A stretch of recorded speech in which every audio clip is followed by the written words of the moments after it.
شغل اساسی قسمت بیشتری اهالی جماعت دهات شهر ترسونزاده کشاورزی بوده. مردم دهات از زمین فایده خوب به دست می‌آورند.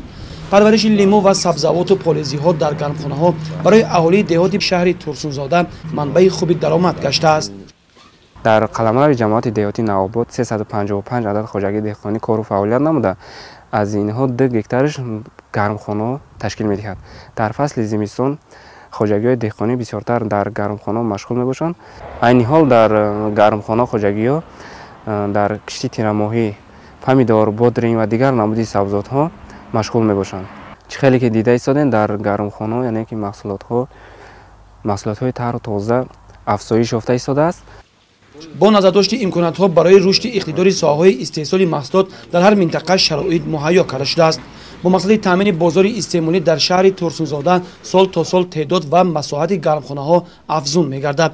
دهقانان همسفر در گرمخانه‌ها لیمو، اپلسین، ماندارین، کرم، لبلبو، پیاز و سبزی، پمیدار و بادرنگ و دیگر سبزیجات‌های نیاز مردم در فصل زمستان را کشت کرده همیشه کوشش می‌نمایند مردم کشور را با سبزیجات تر و تازه در همه فصل سال تامین نمایند. در حدود جماعت دهات به نام جور رحمانوف در اهالی در زمین‌های نزد خولگی از 4 گکتار زیاده زمین بوده. در خوجگی دهخانه در خوجگی‌های دهخانه از زیاده 5 گکتار گرمخانه موجود بوده. دهقانان ما اساساً پمیدور، بادرنگ، لیمون این دیگر زراعت‌های سبزیجاتی تیار می‌کنند. مقصد دهقانان ما اساساً برای تامین نمودن امنیت آذوقه‌واری کشور بوده.